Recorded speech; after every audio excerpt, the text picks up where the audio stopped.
Hi, everybody. Welcome to Microsoft Technical Takeoff. Thank you very much for tuning in today. I'm Catherine Holsworth, and today I'm going to walk you through some of what is new in Windows security innovations. So we'll look at what's new, what's coming, and how these updates make it easier than ever to protect your users and to keep your organization secure. Identity attacks keep climbing. Phishing is still a top breach path, and AI-driven threats are accelerating. For IT admins, this means too many alerts, too many weak points, and not enough time. That's why we're simplifying the stack with stronger defaults, fewer attack paths, and clearer guidance at every layer. We know most IT teams don't have a squad of security specialists, so we're building Windows to carry more of that load for you. We have stronger defaults, clearer guidance, and built-in resilience so you can deliver a solid security strategy. And because we know the pressure you're under, this isn't just a Windows thing, it's a company-wide expectation. Our CEO, Satya Nadella, made it crystal clear for all of us. When you're faced with a trade-off, the answer is simple. Do security. That directive led to the Secure Future Initiative, which is our company-wide commitment to put security at the center of everything we build. For Windows, that also shows up in the Windows Resiliency Initiative, helping customers prevent, manage, and recover from incidents. Security is a top priority for Windows, and every release is more secure by design and default, with new protections added to stay ahead of emerging threats. And to make all of that real for IT admins, we anchor our work on 3 security priorities. First, secure the foundation with strong hardware-backed protections. Second, control the attack surface so fewer threats ever reach you. And third, secure access and detect attacks quickly so that you're protected even when things get noisy. So let's start with the first priority, strengthening the foundation. This is important as everything else depends on getting this right. The reason this is important is a strong foundation gives you a consistent baseline that you can trust. Before we get into what's new, we need to start with the hardware security baseline. It's what ensures every Windows 11 device begins with consistent hardware security enabled by default. That baseline is the foundation that gives you the confidence in the rest of the OS, as well as everything else built on top of it. Let's pause for a moment on Copilot+ PCs, which takes the hardware security baseline even further. They start as secure core PCs with advanced firmware protection built in. By default, they include Microsoft Pluton and Windows Hello Enhanced Sign-In Security. Now that we've covered the hardware foundation, next I have a quick but important update about Secure Boot certificates that every IT admin should be aware of. Secure Boot protects your device from the very first moment they power on. After 15 years, some of the Secure Boot certificates are expiring and now need to be updated before June 2026. If your device receives automatic Microsoft updates, this may be already handled. But for older hardware, updates began rolling out in January, and guidance is available at aka.ms/getsecureboot. The first new security feature to highlight today is Hardware Accelerated BitLocker. You shouldn't have to choose between security and speed.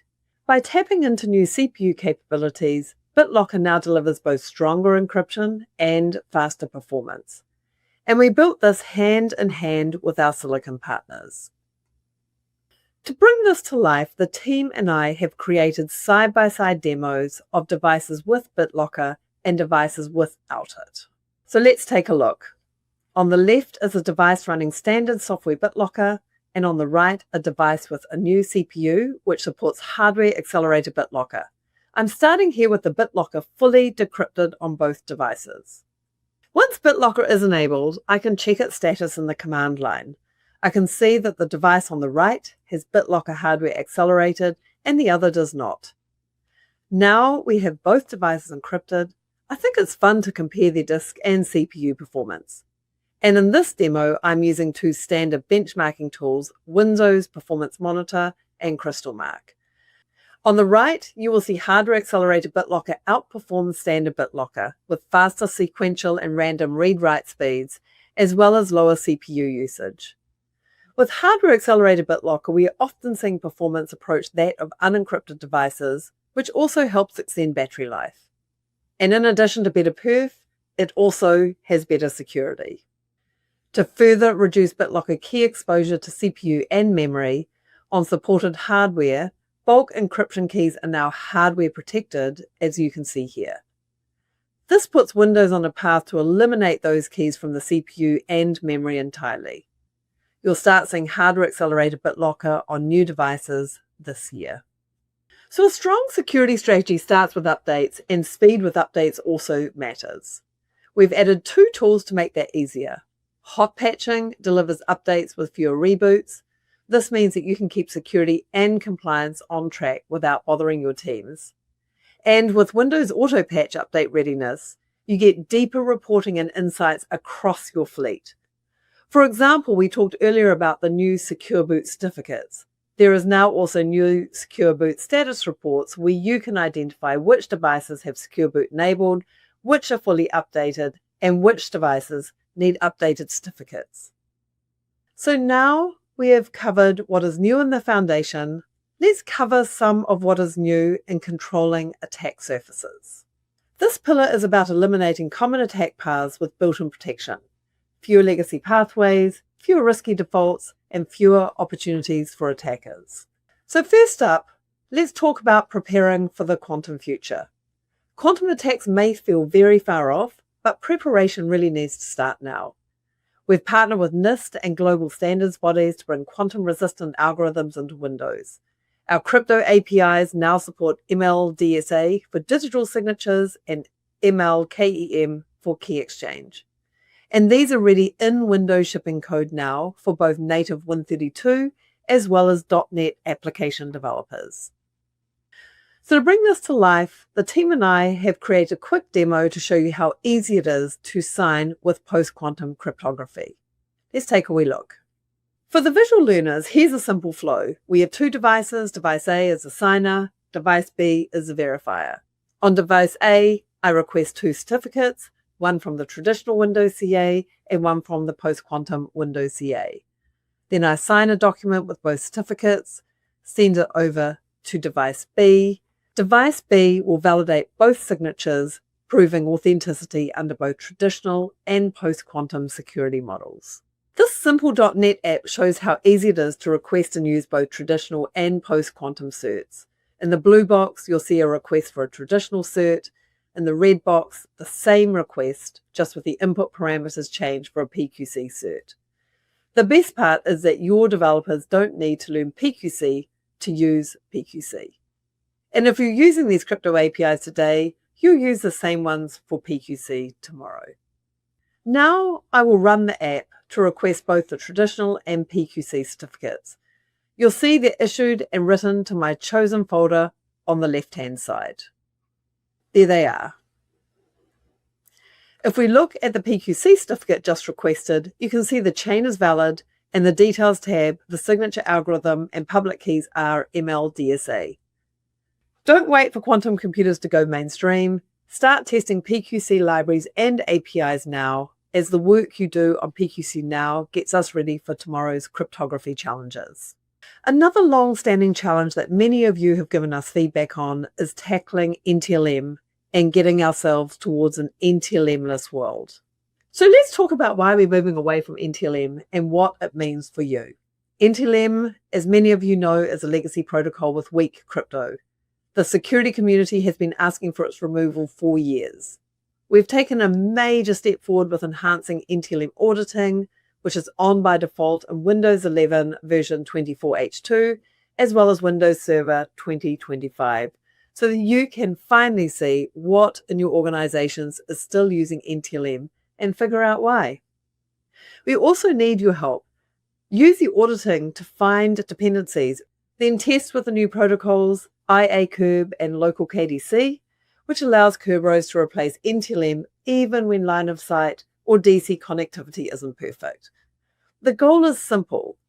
We want to help you prepare now so NTLM can be safely disabled by default in the future. Learn more at the dedicated session on NTLM at aka.ms/eliminating NTLM. So that's how we're modernizing authentication. Now let's look at how we're helping you block risky apps and drivers, starting with app control. We have partnered closely with Intune to make app and driver control much easier. Intune's new managed installer, paired with app control for business, gives you a cleaner way to block risky software while still allowing trusted line of business apps to run.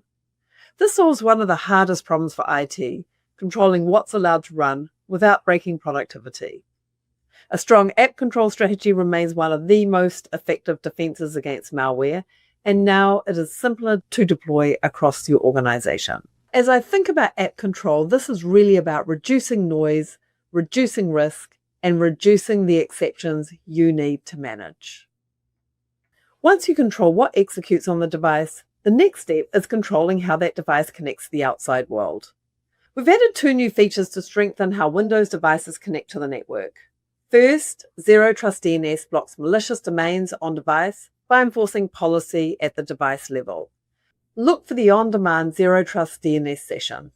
And the second feature we've added in this area is Wi-Fi 7 Enterprise, which delivers WPA3 security, seamless roaming, and faster, more reliable wireless.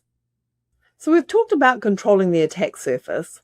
Let's now shift gears and talk about securing access and detecting attacks at scale. As IT admins, you will be focused about ease of protecting users at scale and speedy detection of attacks. So let's dive into what's new here. This is important as IT admins will be really focused about ease of protecting users at scale, as well as making sure that detecting any attacks is speedy. So first, phishing and password theft remains a top attack surface.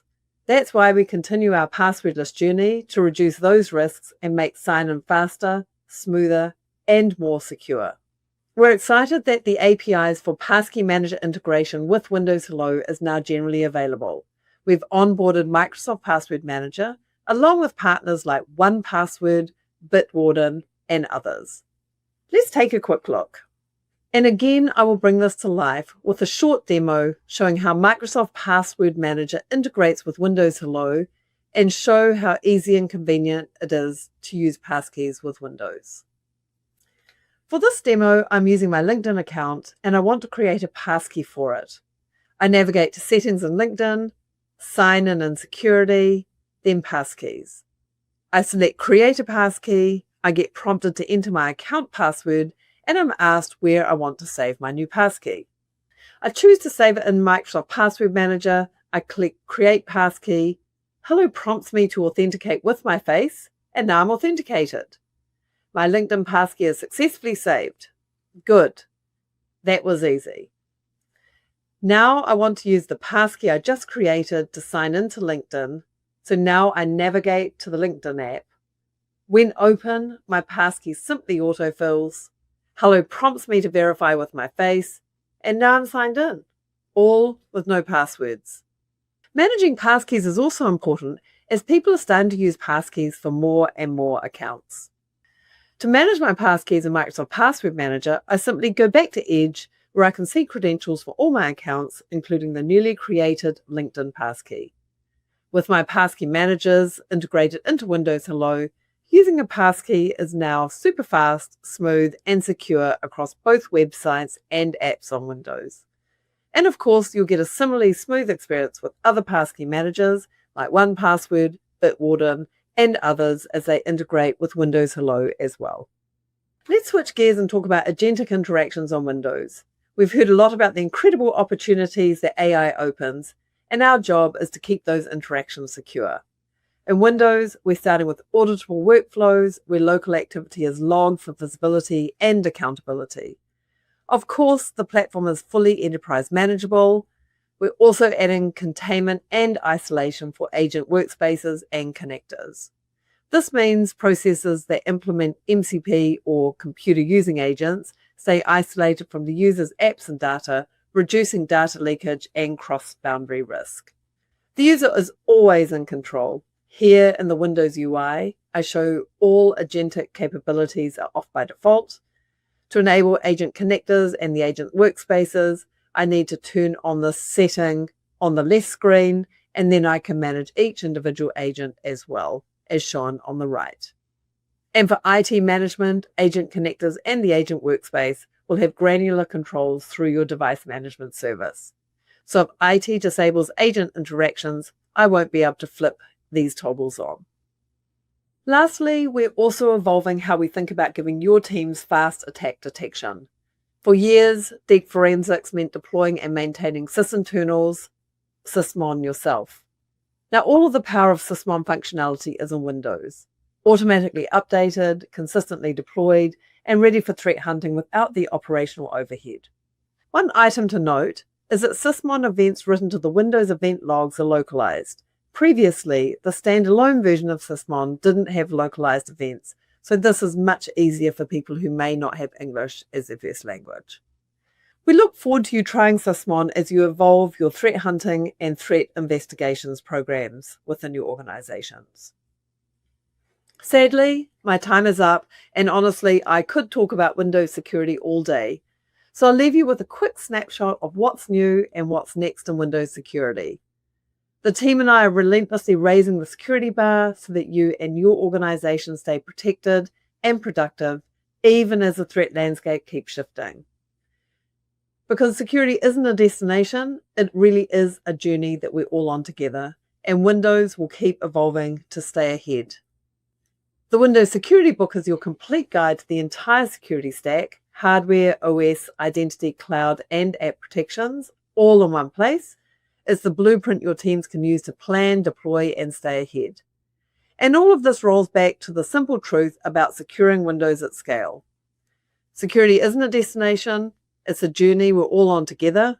It starts with a strong foundation, then reducing your attack surface, and finally securing access and detecting attacks quickly if they happen.